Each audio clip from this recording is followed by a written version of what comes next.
रात के बाद हर रात ठीक 9 बजे जब दुनिया धीरे धीरे सो रही होती है, तब कुछ चीजें जाग रही होती हैं। वेलकम टू रात के बाद। वार्निंग, ये जो तुम सुनने वाले हो वो सिर्फ एक कहानी नहीं है। ये ऑडियो उन लोगों के लिए नहीं है जो रात में अकेला महसूस करते हैं या जिन्हें अंधेरे से डर लगता है। अगर तुम हेडफोन्स पे हो तो सोच समझ कर सुनो, क्योंकि कुछ आवाजें सिर्फ सुनाई नहीं देती, महसूस भी होती हैं। आज की रात ठीक 9 बजे तुम सुनने वाले हो एक ऐसी कहानी जो शायद कहानी नहीं है।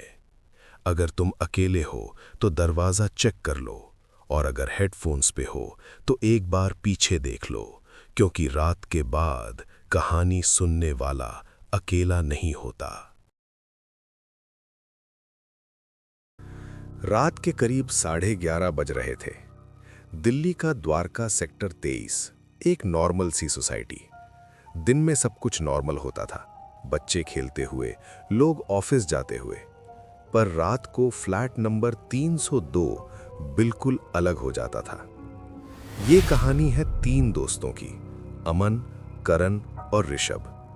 तीनों ने डिसाइड किया कि दिल्ली में शिफ्ट होना है। उन्हें एक फ्लैट मिल गया, सस्ता, फुल्ली फर्निश्ड, फ्लैट 302। पहली रात ही कुछ अजीब हुआ। रात के 2:17 पे अमन की आंख खुली। उसने देखा हॉल का लाइट ऑन है। उसने सोचा करण उठ गया होगा, पर जब वो हॉल में गया वहां कोई नहीं था। लाइट अपने आप ऑन थी। उसने लाइट बंद की और वापस रूम में आ गया, पर जैसे ही वो लेटा लाइट फिर ऑन हो गई। अब अमन डर गया। वो सीधा करण के रूम में गया और पूछा, भाई तू उठा था क्या? करण ने आंख खोल के कहा, मैं तो सो रहा था। दोनों हॉल में आए। लाइट ऑन थी और इस बार दरवाजा हल्का सा खुला हुआ था। ऋषभ ने उसे अंदर से बंद किया था, लैच लगाया था। फिर भी दरवाजा धीरे धीरे हिल रहा था, जैसे कोई बाहर से पुश कर रहा हो। फिर नॉक हुआ, 1 बार, 2 बार, 3 बार। करण ने धीरे से पूछा, कौन है? कोई जवाब नहीं आया। फिर एक आवाज आई, दरवाजा खोलो। पर प्रॉब्लम यह थी कि आवाज बाहर से नहीं, अंदर से आ रही थी। तीनों जम गए। अमन ने धीरे से पीछे देखा।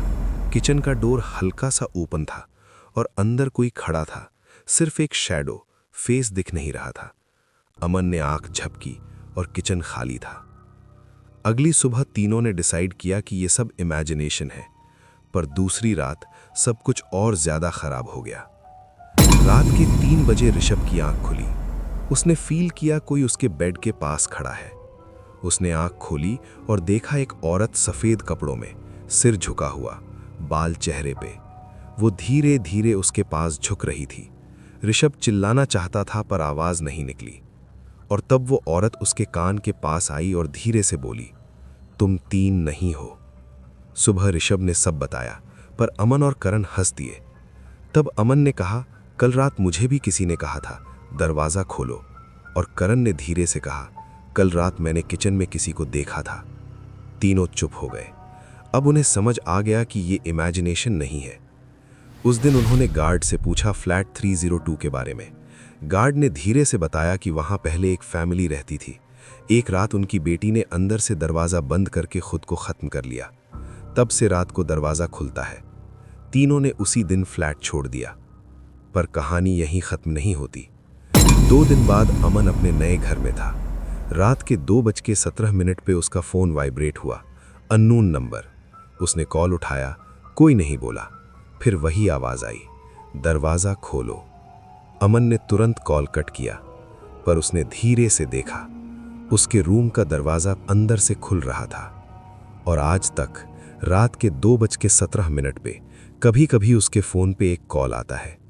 और अगर तुम्हें लग रहा है ये सिर्फ कहानी है, तो आज रात 2:17 पे अपना फोन साइलेंट मत करना, क्योंकि रात के बाद कहानी सुनने वाला कभी अकेला नहीं होता।